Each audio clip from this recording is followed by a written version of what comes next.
అందరికి నమస్తే. రాజకీయం, సినిమా, గమ్మతి ఇచ్చంత్రాలు, వైరల్ అవుతున్న వీడియోలు, ఇట్లా తీరు వార్తలతోని మన మైక్ టీం ముచ్చలు అయితే తయారుగున్నాయి. చలో సుషేద్దాం పాన్రి. అంతకంటే మొదలు హెడ్ లైన్స్.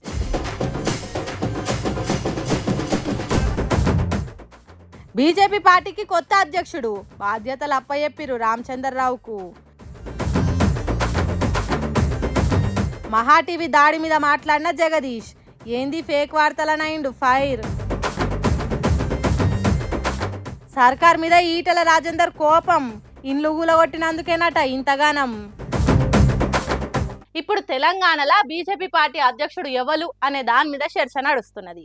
అయితే తెలంగాణ ఉద్యమం నుంచి వచ్చిన ఓ లీడరు ప్రెసిడెంట్ అయిపోతున్నాడు అనే టాక్ కూడా వినిపిస్తున్నది. అసొంటి ముచ్చట్లు కొంతమంది బీజేపీ లీడర్లకు నిద్ర పట్టనిస్తలేవట. నేను ప్రెసిడెంట్ అయితా అని కలలు కంటే వేరే ఎవరో అధ్యక్షుడు అయితే ఓడ్చుకోలేకపోతున్నారట. సరే, వాళ్ళ సంగతి ఏమో గాని హైదరాబాద్ నడిబొడ్డు గోషామహల్ ఎమ్మెల్యే రాజాసింగ్ ఏమంటున్నాడో ఒకసారి ఇందాం పాన్రి. భారతీయ జనతా పార్టీ ప్రెసిడెంట్ ఏ విధంగా ఎన్నుకోవాలంటే బూత్ కార్యకర్త నుంచి సీనియర్ అధికారుల వరకు, సీనియర్ అధికారుల నుంచి పార్టీ యాక్టివ్ మెంబర్ వరకు అందరు కూడా ఓట్ వేసిన తర్వాతనే Bharatiya Janata Party Telangana president declare అయితే చాలా బాగుంటుందని నేను వ్యక్తిగతంగా అనుకుంటున్నాను. అగో అట్లుండాలన్నట అధ్యక్షుని ఎంపిక చేసే పద్ధతి. కాకపోతే పార్టీలో అట్లా లేదట. ఏ తిరుగున్నదో చెప్తున్నాడు ఇనుండ్రి. గతంలో చాలా వరకు ఏ విధంగా వార్తలు నడిచిందంటే ఇది నా మనిషి, ఇది నీ మనిషి, ఈ నా మనిషి నీ మనిషి వల్ల పార్టీ సర్వనాశనం అయింది. అట్లాంటి కావద్దు.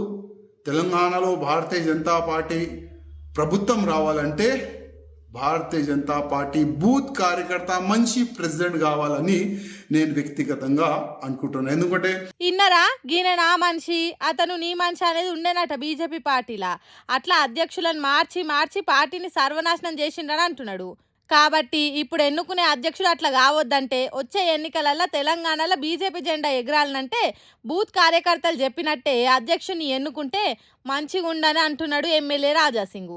అట్లా చేస్తే మంచిదే కావచ్చు, కానీ కార్యకర్తల అభిప్రాయాలు తీసుకునే తట్టు ఉన్నదా పార్టీ? ఎవరి నాయకత్వం మంచిది, ఎవరి ఎత్తుగడలు పార్టీని కాపాడుతాయనే కార్యకర్తలు అనుకునేది పక్కకు పెట్టి ఢిల్లీలో ఉన్న పెద్దలకు ఎవరు సన్నిహితంగా ఉంటారు అనేది చూస్తారు. కార్యకర్తల మనసులో ఒకటి ఉంటే పార్టీ పెద్దలకు ఇంకో తీరు ఎత్తుగడలు ఉన్నాయట. అయితే ఎవరి అభిప్రాయం ఎట్లున్నా బీజేపీ పార్టీని తెలంగాణలో అధికారంలోకి తీసుకొచ్చేటోళ్ళు కావాలి. దానికోసం ఏ ఈక్వేషన్లు పనిచేస్తాయో చూసిండ్రు.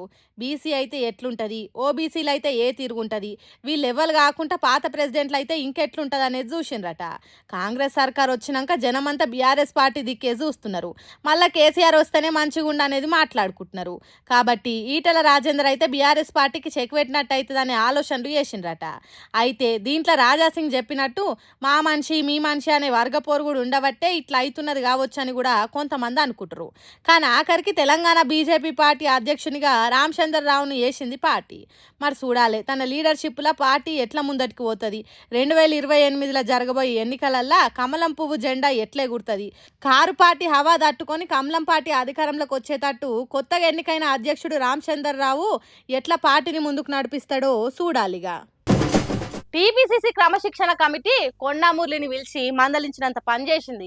వరంగల్ జిల్లా కాంగ్రెస్ పార్టీ ఎమ్మెల్యేలను నోటికొచ్చినట్టు మాట్లాడిందని కంప్లైంట్ ఇచ్చిండ్రు. దానికి టీపీసీసీ ముందుకొచ్చి వివరణ ఇయ్యాలి అని అడిగిండ్రు. ఇక ఇప్పటి నుంచి దారికి వస్తాడు కొండామురళి, మా జోలికి రారనుకున్నారు కావచ్చు వరంగల్ కాంగ్రెస్ పార్టీ ఎమ్మెల్యేలు. కానీ నన్ను రెచ్చగొడితే తగ్గేదేలే అన్నట్టు వేస్తున్నాడు కొండామురళి. ఏం చేసిండో చూడుండ్రి. మీరు ఒక్క అడుగు ముందటేస్తే నేను 10 అడుగులు వేస్తా అన్నట్టే వేస్తున్నాడు కొండామురళి. మొన్ననే చెప్పిండు, నన్ను రెచ్చగొట్టొద్దు, నేను భయపడేటోని కాదు, ఇప్పటికే నా ఒంట్లో 4 బుల్లెట్లు ఉన్నాయి, అయినా నేను ఊక్కునేటోని కాదు అన్నట్టు చెప్పిండా. చెప్పినట్టే తన బిడ్డను పరకాల నియోజకవర్గం ఎమ్మెల్యేను చేసేటానికి రంగం సిద్ధం చేస్తుండు. అగ చూడుండ్రి, కొండా సుష్మిత పటేల్ అస్పిరింగ్ ఎమ్మెల్యే పరకాల అని సోషల్ మీడియాలో రాయించిండు. అంటే వచ్చే ఎన్నికలలో పరకాల నుంచి బిడ్డను బరిలకు దింపుతా చూడుండ్రి అన్నట్టు సవాలిస్తుండు. ఏం చేసుకుంటారో చేసుకోండ్రి, టికెట్ రాకుంటే ఎట్లా ఆపుతారో ఆపుకోండ్రి, కొండామురళి అంటే ఏమనుకుంటారు అని చెప్పకనే చెప్పే ఉపాయం చేసిండు. ఇప్పుడు ఈ సోషల్ మీడియాలో రాసిన అక్షరాలు చూస్తుంటే పరకాల ప్రస్తుత ఎమ్మెల్యే రేవూరి ప్రకాష్ రెడ్డికి భయం కలుగుతున్నదట. టీపీసీసీ క్రమశిక్షణ కమిటీతో చెప్పించినా కూడా ఇట్లా చేస్తున్నాడంటే ఇంకేం చేయాలి అనే ఆలోచనలో పడ్డారట. ఈ ముచ్చట ఇట్లుంటే నా పోరాటం మొత్తం ఉన్నత వర్గాలతోనే పోయిన ఎన్నికలల్లో 70 కోట్లు ఖర్చు చేసిన, నాకున్న 500 ఎకరాలల్లో 16 ఎకరాల భూమి అమ్మిన, నాకు ఎవ్వల పైసలు అవసరం లేదు, నేను ఎవ్వలకు భయపడా, అట్లా అని ఎవ్వలని ఇబ్బంది పెట్టను అని అంటున్నాడట కొండామురళి. ఇంతకుముందు నా గురించి దేశానికే తెలుసు అన్నాడు. కొండామురళి కోపు చూస్తుంటే వరంగల్ జిల్లా కాంగ్రెస్ పార్టీలా పెద్దలొల్లే జరిగేటట్టున్నది రాబోయే కాలంలో. మరి ఈ పోరాటంలో ఎంతమంది బలైతారు, ఎవ్వరు బలైతారు అనేది ముందే చూడాలిగా. ఫోన్ ట్యాపింగ్ మీద రోత రాతలు రాసిండ్రని మహా టీవీ మీద దాడి చేసిండ్రు కదా బీఆర్ఎస్ పార్టీ కార్యకర్తలు. హాగో దాని మీద అట్లా చెయ్యొద్దు, మీడియా అంటే గౌరవం లేకుండా చెయ్యొద్దని చాలా మంది చెప్పిండ్రు కదా. ఇక వాళ్ళకు సురుకులు దాకేటట్టు గట్టి సమాధానాలు ఇస్తున్నాడు మాజీ మంత్రి జగదీష్ రెడ్డి. మరి ఎవరి మీద ఎట్లా ఫైర్ అయిండో, ఎట్లా కోపాన్ని ఎలగక్కిండో మనం కూడా తెలుసుకోవాలి కదా. నడుగురు మళ్ళీ చూద్దాం. ఏముందని ఫోన్ ట్యాపింగ్, ఒక్కడొక్కడు రెచ్చిపోయి బల్బ్ ఎక్కువై ఇష్టం వచ్చిన పద్ధతిలో మేమ్స్ పెడుతూ ఎవడిచ్చిండి వాడికి సమాచారం, పెట్టిన వాడికి ఎక్కడ విన్నారు? కేసీఆర్ కేటీఆర్ సంబంధమా? ఏ ఒక్క ఆడపిల్ల వచ్చి నా ఫోన్ ట్యాప్ చేసిన చెప్పారా ఇప్పటి వరకు? ఏ బల్బుతో పెడతాడు వాడు ఎవడైనా సరే? మరి అంతే కదా, జర్నలిజం పేరుతోని ఏది పడుతుంది ఎట్లా పడితే అట్లా రాసుకుంటా పోతే తెలంగాణలో నడుస్తుందా?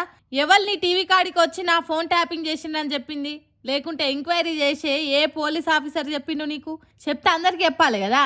మహా టీవీలో పనిచేసేటోళ్ళు ఒక్కలకే ఫోన్ ట్యాపింగ్ సమాచారం తెలిసినట్టు ఏంది గలీజ్ రాతలు, గత్తర కూతలు అన్నట్టు మస్తు కోపానికి వచ్చిండు జగదీష్ రెడ్డి.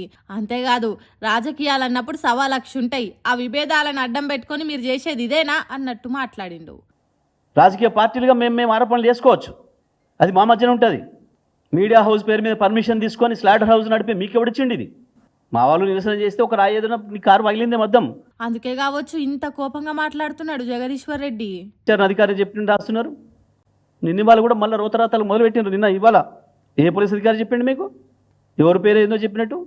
ఏం జర్నలిజం అనాలి మన దీన్ని? నిజమే, నీ ఆయుధంతో నీ ఇష్టం వచ్చినట్టుగా నరికేస్తున్నావు మమ్మల్ని. జర్నలిజం విలువలు లేకుండా చేస్తున్నారు. ఎటువంటి సమాచారం లేకుండానే, ఎలాంటి ఆధారం అందకుండానే నీతి తప్పిన రోతరాతలు రాస్తే అదేం జర్నలిజం అని ముక్కులు ఉప్పించుకుంటా కోపాన్ని ఎల్లగక్కిండు. ఇదిగాక రాజకీయ లీడర్ల ఫోన్లు కూడా ట్యాపింగ్ చేసిండ్రని చెప్తుర్రు. వాళ్ళ ముచ్చట చెప్తా ఇనుండ్రని ఆ ట్యాప్ ముచ్చట కూడా చెప్పిండు. వీడు ఒక్కడు చక్కగా బయట మాట్లాడితేనే వినలేము, ఒక్కసారి ఇంటి అర్థం కాదు మన భాష. వీళ్ళు ఇక ఫోన్ లేని తరిచేది ఉందా మాకు టైము? వీళ్ళ చక్కదనాలకి ఇంత పొద్దు ఎగిరిపడుతున్న మునగాళ్ళు. వీళ్ళ భాష వీళ్ళు మాట్లాడింది ఒక్కసారికి ఎవరికి అర్థం కాదు, మామూలుగా మాట్లాడితేనే. వీళ్ళ తన్ననాలు కట్ట ఇంకా వీళ్ళ ఫోన్ సంభాషణలు పోయినట్టు మేము వీళ్ళ మొక్కలకి. ఎవరి గురించి అన్నాడు అర్థమైందా? మాకైతే తెలియలేదు, కానీ మీకేమన్నా అర్థమైతే కామెంట్లలో పెట్టుండ్రి. ఇక తర్వాత మహా టీవీ మీద జరిగిన దాడిని ఖండించిన వాళ్ళ ముచ్చట్లు ముందటేసుకున్నాడు. చాలా నీతి సూత్రాలు మాట్లాడుతున్నారు.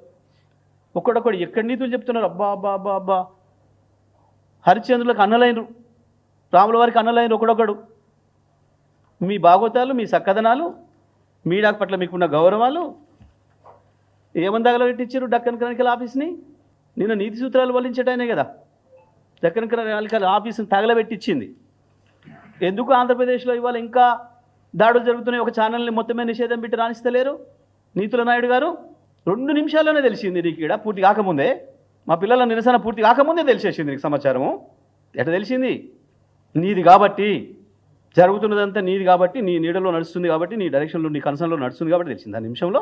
ఇదంతా చేపించి మళ్ళా నీతులు మాట్లాడుతున్నావా అని చంద్రబాబుని అంటున్నాడు. ఇక్కడ దక్కన్ క్రానికల్ మీద తెలుగుదేశం కార్యకర్తలు దాడి చేసినప్పుడు ఎందుకు ఖండించలేదు? అది మీడియా కాదు, మహా టీవీ ఒక్కటే మీడియానా అన్నట్టు బాబు గారికి సురుకులు పెట్టిండు. తర్వాత కడమోళ్ళని కూడా అరుచుకుండు. ఆయన పవన్ కళ్యాణ్ అట పాపం వారు నీతులు చెప్తారు. ఇక బీజేపీ వాళ్ళు పాపం వాళ్ళైతే ఇంకా హంతకుడే మళ్ళీ సావుకాడికి వచ్చి ఏడ్చినట్టుంటే వాళ్ళ ముచ్చట. ఏదో నీకు మాట్లాడలేదు అన్నాడు పిల్లగాడు చంద్రగుప్త ఛానల్ అని. బండి సంజయ్కి మాట్లాడరాలేదు అన్నాడు. నిజమే, నీ మాట అర్థం కాక తత్తరపిత్తర నుండి వాళ్ళు అన్నాడేమో. దాడి చేసి దాన్ని క్లోజ్ చేయించింది అనక ఈ శాంతి బహుమతులు పొందిన వాళ్ళు మునగాని వీళ్ళంతా నోబెల్ శాంతి బహుమతులు పొందిన మునగాని వీళ్ళు మాట్లాడతారు మీడియాల గురించి. ఇవాళ మా వాళ్ళు నిరసన తెలిపితే మీకు నీతి గుర్తుకొచ్చిందా? అంతకుముందు జరిగిన దాని మీద ఒక్కసారి కూడా నోరు వెగలలేదు ఎందుకు అంటున్నాడు. చేయలేదే, మేమే దాడి చేయలేదే. ఇంకా దాడి ఎక్కడ చేసినాం? వాడే నిరసన చెప్పొచ్చారు మా పిల్లలు వాళ్ళదైన పద్ధతిలో నిరసన చెప్పొచ్చిండ్రు. నిరసన కోసం పోయినోళ్లకు కోపం వచ్చినట్టున్నది. అదేదో తొట్లు గిట్ల ఎత్తేసిండ్రు. దానికి దాడి అంటే ఎట్లా? ఇంకా మేమే దాడి చేయలేదు అంటున్నాడు. మహా టీవీ కాడ చేసింది దాడి కాదంటున్నాడు. అంటే ఓగాల దాడి చేస్తే ఇంకెట్లుంటుందో ఏమో. మహా టీవీ వాళ్ళు ప్రెస్ కౌన్సిల్కు పోతా అంటుర్రు. దానికి ఏమంటారని విలేకరు అడిగితే నువ్వు ప్రెస్ కౌన్సిల్కి వెళ్ళమని అంటే నన్ను ఇష్టం వచ్చినట్టు రాసి నన్ను వెళ్ళమనేది ఎందుకు? వెళ్ళు ప్రెస్ కౌన్సిల్కి కూడొద్దన్నాడు. ప్రెస్ కౌన్సిల్కి వెళ్ళు, లేకపోతే ఇంకా కాడికి కూడా పో, బిల్లాడ దగ్గర పో, ఎవరికైనా ఐఎస్ఐ తీవ్రవాదులు చెప్పుకోమని పోయి చెప్పుకోండి. ఎవరికి చెప్పుకుంటారో చెప్పుకోండి. కానీ సొంటి రాతలు రాసి మా ఇష్టం ఉన్నట్టు చేస్తామంటే ఊకోమంటుండు. దీని మీద ఇంకా కఠిన చర్యలు ఏమైనా ఉంటాయా అంటే ఓకే ఉంటాయి, ఎందుకు ఉండవు? మావి కూడా ఇంకా కఠినంగా ఉంటాయి. కఠినంగానే ఉంటాయి. ఈ కఠినాలకి ఏం భయపడదాంట్లో ఏమి, వీళ్ళకంటే మొనగానే కదా, వీళ్ళ బాసులే కదా, మేము ఎదుర్కొని వచ్చింది వీళ్ళ బాసులను కదా, వాళ్ళు తయారు చేసిన బొమ్మలు ఇవి, కదా ఇవి, వీళ్ళ బాసుల నుంచి కదా కేసీఆర్ తెలంగాణ విముక్తి చేసి తీసుకొచ్చిండు. అంత పెద్ద పోరాటం చేసినోళ్ళు వాళ్ళే చేస్తామంటే చూసుకుంటూ ఊకుంటామా? ఉడత ఊపులకు తాటాకు సప్పుళ్లకు అస్సలు భయపడమన్నట్టు గట్టి వార్నింగ్లే ఇచ్చిండు. మేమేం చేయాలనో మాకు తెలుసు, ఎప్పుడు చేయాలనో కూడా తెలుసు. అంటే అధికారం వచ్చినాక మేమేందో చూపిస్తామని అంటలేమని కూడా అన్నాడు. మేము అది కూడా చెప్తున్నా, అప్పటిదాకా అవుతామని కూడా అంటలే నేను. ఏందో మాకు అధికారం వచ్చినాక నేను చేస్తాను కూడా అంటలే నేను. మేము ఎన్నడూ ఆశలు వదులుకొని వచ్చిన వాళ్ళం. ఇన్నరా అట్లా చేస్తారట. ఉత్త ఊకొని ఏం చేసినా చూసుకుంటూ ఉండేటోళ్ళం కాదు. జర్నలిజం పేరుతోని ఏదైనా చేస్తామని తెలంగాణ లీడర్లను ఆంధ్రోలు చెప్పినట్టు అబాస్పాలు చేస్తామంటే ఊకం, అగ్గి మీద గుగ్గిలం అవుతామన్నట్టు చెప్పిండు. మరి మహా టీవీ న్యూస్ ముచ్చట బీఆర్ఎస్ పార్టోలు చేస్తున్న నిరసన దాడులు ఎంత దూరం పోతాయో ఏమైతాయో చూడాలిగా. BJP party MP Eatala Rajender mic పట్టుకుంటే ఓ పద్ధతి ప్రకారం మాట్లాడినట్టు సద్విమర్శ చేసినట్టు అనిపిస్తుంది. కానీ ఈ నడుమ ఎందుకో బాగా కోపానికి వస్తున్నది ఈటలకు. ఒక్క బూతు పదం మాట్లాడనోడు ఎందుకో జరంత నోరు జారినట్టే కొడుతున్నాడు. మరి ఈటల రాజేందర్ కోపం మతలబు ఏందో ఒకసారి ఆర్చుకొని వద్దాం పాన్రి. జీవో నంబర్ 58, జీవో నంబర్ 59లో వాళ్ళ ల్యాండ్ 6 ఎకరాలు ఉంటుంది. కానీ 20 మంది పెరట 30 మంది పెరట చిన్న చిన్న బిట్లుగా చేసి వారికి రిజిస్ట్రేషన్ చేసావు కదా కొడుక. ఇవాళ 30 గజాలని 60 గజాలని ఇల్లు కొలగొట్టి వాళ్ళ బతుకులలో మట్టి కొడితే నీకు ఏమాత్రం న్యాయం అవుతుందా నా కొడుక? వాళ్ళ కన్నీళ్ళు వాళ్ళ ఉసురు తగలదారా నా కొడుక అని చెప్పి అడుగుతా ఉన్నాయి. చూడుండ్రు ఎట్లున్నదో ఈటల రాజేందర్ ఆవేశం. అంకుశం సినిమాల రాజశేఖర్ను ఆవేశం బూనినట్టు మస్తు ఫైర్ అవుతున్నాడు. పేదోళ్ళకి ఇండ్లు లేకుండా చేసినోడు కండ్ల ముందుకొస్తే కంటి సూపుతోనే చంపేస్తా అంత కోపం వచ్చింది ఈటల రాజేందర్కు. సరే, పేదోళ్ళ ఇండ్లు కూలగొట్టుడు తప్పే, కానీ అది ఇప్పుడు మొదలుపెట్టిన పనా? హైడ్రా పెట్టి కబ్జాలు చేసిండ్రని, చెరువులు ఆక్రమించుకున్నారని పెద్ద పెద్ద ఇండ్లు వదిలిపెట్టి పేదోళ్ళ ఇండ్లు కూలగొట్టుడు చాలా రోజుల నుంచి నడుస్తున్నది. కానీ ఇప్పుడే ఎందుకు రాజేందర్కు కోపం గింతగానం వచ్చింది? నా కొడుక, నా బిడ్డ అనేంత రేషం ఎందుకు వచ్చింది? ఎందుకంటే ఆశించి వస్తుంది అనుకున్న అధ్యక్ష పదవి రాలేదు కాబట్టే ఇంతగానం కోపం వచ్చినట్టున్నదని అంటారు కొంతమంది. పార్టీ పగ్గాలు చేతికొస్తే మంచిగుండు, కార్యకర్తలను కంట్రోల్ చేసినట్టుండు, ఎప్పటికీ వార్తలల్లో నిలిచేటట్టు ఉండేది. కానీ పాపం అధ్యక్ష పదవి రాలేదన్న కోపంతో ఇంత కోపం వచ్చినట్టున్నదని అంటుర్రు. లేకుంటేంది ఎప్పటి తిరగనే సాదాసీదాగా మాట్లాడేటోడు కావచ్చని అంటుర్రు. ఇక ఇంకొందరు అవేం కాదు, ఎప్పటి నుంచో ఈటల రాజేందర్ హైడ్రా మీద పేదోళ్ళ గుడిసెలు గూలగొట్టిన దాని మీద మస్తు ఫైర్ అవుతున్నాడు. వెనకమర్ల ప్రభాకర్ ఉన్నా కూడా హైడ్రా పేరుతోని పేదోళ్ళకి ఇండ్లు లేకుండా చేస్తున్న దాన్ని గట్టిగా చెప్పిండు. ఇదే ముచ్చట మీద పార్టీ కొట్లాట చేస్తే మంచిగా ఉంటుంది అన్నట్టు చెప్పకనే చెప్పిండు ఈటల. ఇంకేమన్నాడో కూడా ఇనుండ్రి. నేను అడుగుతా ఉన్నా, 30 గజాలలో 60 గజాలలో ఇల్లు కట్టుకుంటాడు ఉన్నోడా లేనోడా? మూర్ఖుల్లారా, కనబడతలే అని చెప్పి అడుగుతున్నా. ఇంత మా ప్రభాకర్ ఒక మాట చెప్పిండు, బంజారా హిల్స్లో ఒక్కొక్క ఎకరం 50 కోట్లు 60 కోట్లు 100 కోట్లు గా భూములని నీ పార్టీ నాయకులు, డబ్బున్నోళ్ళు, కలిగిన వాళ్ళు, ఇవాళ అధికారంలో ఉన్నోళ్ళు ఆక్రమించుకుంటే దాన్ని రెగ్యులరైజ్ చేయడానికి ఇన్నరా 30-60 గజాలల్లా ఇండ్లు కట్టుకుంటే పేదోడు కాదా? అది కండ్లకు కనిపిస్తలేదా అంటున్నాడు. జూబ్లీ హిల్స్ బంజారా హిల్స్లల్లా బాగా బలిచినోళ్ళు నీ పాటోళ్ళు ఆ పాటోళ్ళు ఈ పాటోళ్ళు ఏం చేస్తలేవు, పేదోళ్ళ మీదనేనా నీ ప్రతాపం అన్నట్టు గట్టిగానే మాట్లాడిండు ఈటెల రాజేందరు. మరి చూడాలి పార్టీ అధ్యక్ష పదవి రాకున్నా బీజేపీ పార్టీలో ఉండుకుంటా ఇంతే కోపంతో కొట్లాడతాడో లేకుంటే గమ్మునుంటాడో ముందే చూడాలిగా. బీజేపీ పార్టీలు ఉన్న ప్రతి ఒక్కరు అధ్యక్షుని కావాలని పోటీ పడ్డారు. కాళ్ళకు చక్రాలు కట్టుకొని ఢిల్లీకి 4-5 సార్లు తిరిగిండ్రు. పాతోళ్ళ కొత్తోళ్ళ బీసీల ఓబీసీల ఎవరైతారు అనే దాని మీద బాగా టెన్షన్ ఉండేది. అటు పార్టీ కార్యకర్తలు ఇటు తెలంగాణ పబ్లిక్ ఉత్కంఠ ఉండేది. వాళ్ళైతారు కావచ్చు వీళ్ళైతారు కావచ్చు అని టాకింగ్లు కూడా నడిచినాయి. కానీ వీళ్ళు కాదన్నట్టు పార్టీ ప్రెసిడెంట్గా ఎవరు ఎన్నికైన రైతు చూడు. బెల్లంగడ్డ కోసం ఇద్దరు కొట్లాడుతుంటే మూడోవనికి ముద్ద దొరికింది అన్నట్టే అయింది బీజేపీ పార్టీ అధ్యక్ష పదవి ఎన్నిక. ఢిల్లీకి పోయి అధ్యక్ష పదవి కోసం ఫైరోగా చేసిన రఘునందన్ రావుకు రాలేదు. తెలంగాణ బీజేపీకి ఈటెల రాజేందర్ అధ్యక్షుడైతే ఉద్యమ సెంటిమెంట్ కలిసి వస్తుంది అనుకుంటే అది రాలేదు. ఇవన్నీ కాదు, పాత అధ్యక్షుడు బండి సంజయ్కి ఇస్తే మున్పటి తీరుగా పార్టీ పతార పెరుగుతుంది అనుకుంటే అది కూడా రాలేదు. మాజీ బీజేపీ ఎమ్మెల్సీ రామచంద్రరావుకు పార్టీ పగ్గాలు వచ్చినాయి. నువ్వైతేనే పార్టీని చక్కటి దారిలో నడుపుతావు, వచ్చే ఎన్నికలల్లో కమలం పార్టీని అధికారంలోకి తీసుకొస్తావని ఢిల్లీ పెద్దలు నమ్మి అధ్యక్ష కుర్చీలో కూసోమని చెప్పిండ్రట. కొంతమంది బీజేపీ పార్టీ కార్యకర్తలు ఇతనెవరు అని అనుకుంటే ఇంకొందరు సంబరాలు చేసుకున్నారట. ఇక సోషల్ మీడియాలో చంద్రబాబు అనుకున్న మనిషినే బీజేపీ పార్టీ అధ్యక్షుని చేసిందని ట్రోలింగ్స్ వచ్చినాయి. అదే ముచ్చట మీద కేంద్ర మంత్రి బండి సంజయ్ని అడిగితే ఏమంటున్నాడు ఈనుండ్రి. ఇప్పుడు అన్ని ఫాల్తు మాటలు అంటారు, వాటిని ఎవరు సోషల్ మీడియా పడుతున్నారు ఎవరు చూసినాను. అధ్యక్షుని కోసము అధ్యక్షుని బాధ్యత కోసం ఎవరైనా అడగచ్చు, అడగడంలో ఎలాంటి తప్పు లేదు, వాళ్ళకు రావాలని కోరుకోవడంలో కూడా ఎలాంటి తప్పు లేదు. హాగు అట్లనట ఎవరైనా కోరుకోవచ్చట. అంటే బీజేపీ పార్టీలా లేకుంటే బయటి పార్టీలో కూడా కోరుకుంటే అవుతుందా అని అంటున్నారు బండి సంజయ్ మాటలు ఇన్నోళ్ళు. ఇక రామచంద్రరావు అధ్యక్షుడు అయింది కదా అని ఎంపీ శ్యామల కిరణ్ కుమార్ రెడ్డిని అడిగితే ఏమంటున్నా ఇనుండ్రి. వాళ్ళు కాంపిటీషన్ మీరు అన్నట్టు మరి వాళ్ళ మధ్యన వాళ్ళు గొడవ పెట్టుకొని మరి ఎక్కడో ఇంటికాడ కూర్చుని ఆయన తీసుకొచ్చి ఇచ్చిరంటే మరి ఏ స్కెచ్లు ఇచ్చిరో చూడాలి. ఏమో ఇవాళ రాత్రి కల్లా ఎవరన్నా అలిగి ఏమైనా చేసుకుంటారేమో చూడాలి. చూసిండ్రా ఎట్లున్నదో భువనగిరి ఎంపీ కామెంటు. అధ్యక్షుడు అయిన వాళ్ళకు శుభాకాంక్షలు చెప్తారు, ఇంకేదైనా ముచ్చట చెప్తారు కానీ రానోళ్ళు ఏమన్నా వేసుకుంటారు కావచ్చు అనుడేంది అని అంటారు ఈ మాటలు ఇన్నోళ్ళు. ఏదేమైనా బీజేపీ పార్టీ అధ్యక్షునిగా ఎన్నికైన రామచంద్రరావుకు శుభాకాంక్షలు చెప్తున్నది మైక్ టీవీ ముచ్చట్లు. వాళ్ళు అనుకున్నట్టు ప్రజలకు షేదోడు వాదోడు గుండి తెలంగాణ ప్రజల అభివృద్ధికి రాజకీయాలు చేయాలని కోరుకుందాం. ఏమంటారు? అంతే కదా.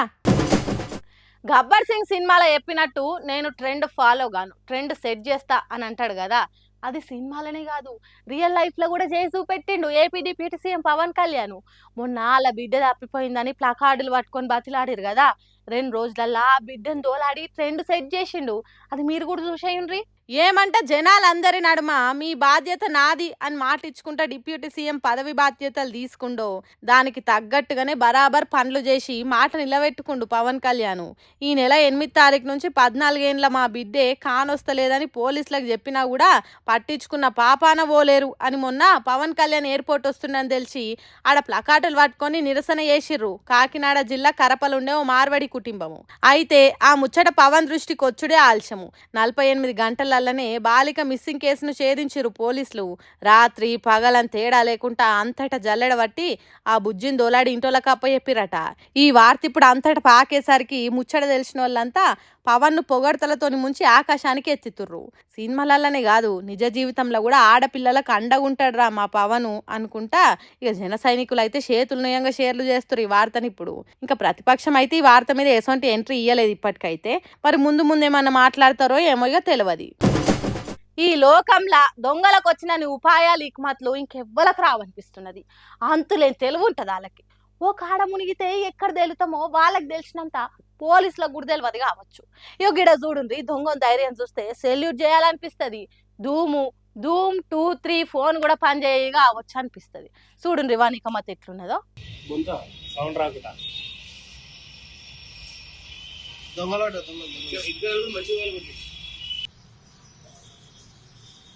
కాళ్ళు చెప్పులు లేవు.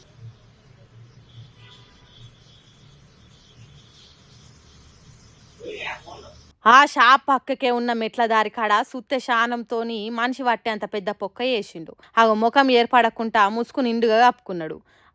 లోపలికి పోయి సప్పుడు రాకుండా మెల్లగా పిల్లి నడిచినట్టు నడిచిండు. కాళ్ళకు చెప్పులు వేసుకుంటే సౌండ్ వస్తుంది అనుకున్నట్టున్నాడో ఏమో, అవి లేకుండా మడమెల మీద నడిచిండు. ఏరి కోరి సెల్ ఫోన్ల దుఃఖంలో దూరిండంటే వీనికి ఏ పాటో ఫోన్ల మీద సోకు బాగానే ఉన్నట్టున్నది. ఇంకేం చూస్తున్నావు, ఎక్కువ సెల్ ఫోన్లు పెట్టిన అద్దాల అల్మారా కాడికి పో. అమ్మయ్యా ఎక్కినవా? ఇంకేం చూస్తున్నావు? ఏ ఫోన్ నీకు ఇష్టమో, ఏ ఫోన్ మీద ఎక్కువ కాయిస్ ఉన్నదో వాటిని అన్ని చదువుకొని జోలు వేసేసుకో. ఐఫోన్లు, ఓపోలు, మోటరోలాలు, సామ్సంగ్ ఎడ్జులు ఏరి కోరి తీసుకో. అయిపోయిందా షాపింగ్?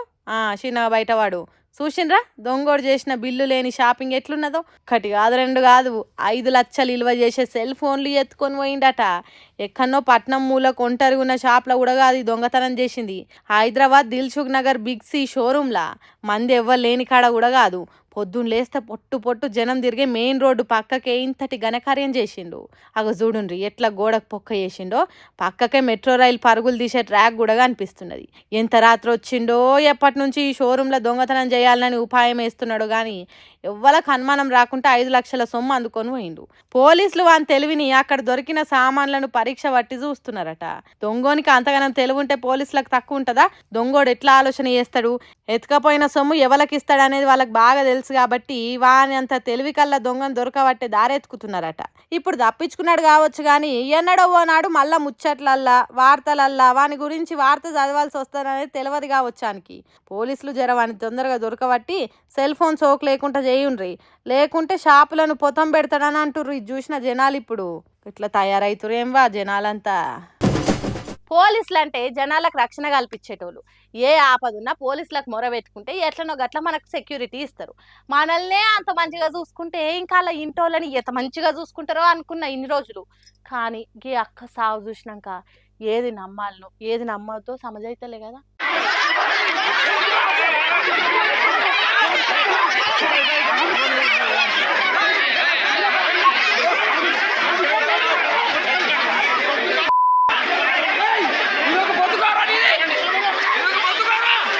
ఆగు కొంతమంది పోలీసులు ఆపిన ఆవుకుట లొల్లి చేస్తుర్రు, తిరిగి పోలీసుల మీదకి మరల పడుతురు. అంతగానం లొల్లి ఏమిటికి వచ్చిందో మంది చూడుర్రి. జాతరకు వచ్చినట్టే వచ్చిరని ఎంక్వైరీ చేస్తే అస్సలు ముచ్చట తెలిసింది. ఇగో గీ అక్క పేరు రాజేశ్వరి, జిఆర్పి ఖమ్మం ఎస్ఐ రాణా ప్రతాప్ వల్ల ఇంటామె బల్మీకి జీవి తీసుకుందట. అయితే ఆమె ఆత్మహత్య చేసుకోలేదు, ఎస్ఐ అలా ఇంటోళ్ళే చంపి సూసైడ్ అని చెప్తురని రాజేశ్వరి వాళ్ళ ఇంటోళ్ళు గిట్ల లొల్లికి దిగిర్రు. ఇదే కాదు ముందు కూడా ట్రైనీ ఎస్ఐగా పనిచేస్తున్నప్పుడు ఒక ఆయన గన్ను పెట్టి బెదిరించిండట ఆ ఎస్ఐ. ఆయన మీద కూడా దాడి చేసినట్లు రాణా ప్రతాప్ మీద ఆరోపణలున్నాయి. ఈడే మా బిడ్డను చంపిండని పోలీస్ స్టేషన్ ముంగట్నే లొల్లికి దిగిర్రు. ఎంతమంది పోలీసులు ఆపినా లొల్లి తక్కువనే కాలేదు. ఇలా నిజం ఎంతునో అబద్ధం ఎంతుందో తెలియదు కానీ అందరినీ కాపాడే పోలీసులే అలా పెండ్లాలను గిట్లా కొట్టి చంపిర్రా. అసలు ఏంది పోలీసులను కూడా నమ్మొస్తట్టు లేదు కదా అని మాట్లాడుతురు అంతా. మరి ఆమె సావెనుకున్న వాస్తవాలు ఎప్పుడు బయటపడతాయో ఏమో గాని లొల్లి ఇంకా ముదిరేతట్టే కొడుతున్నది. అందుకోసం అయ్యా మీ పార్టీకి దండం మీకు దండం అని ఒక లవ్ లెటర్ ఇచ్చి వెళ్తున్నాం. జై శ్రీ. నాయనా మీకో దండం మీ పార్టీకో దండం. మీ పార్టీలు ఉండే కంటే ఇంకేదైనా పని చేసుకొని బతుకుతా అన్నట్టు ఎట్లా చెప్పిండో చూడుండ్రి రాజాసింగు. ఎప్పటికీ ఎంఐఎం పార్టీల మీద ఫైర్ అయ్యే రాజాసింగు ఇప్పుడు సొంత పార్టీల మీదనే గుస్సా చేస్తున్నాడు. బీజేపీ పార్టీని తల్లి కంటే ఎక్కువ ప్రేమిస్తాడు.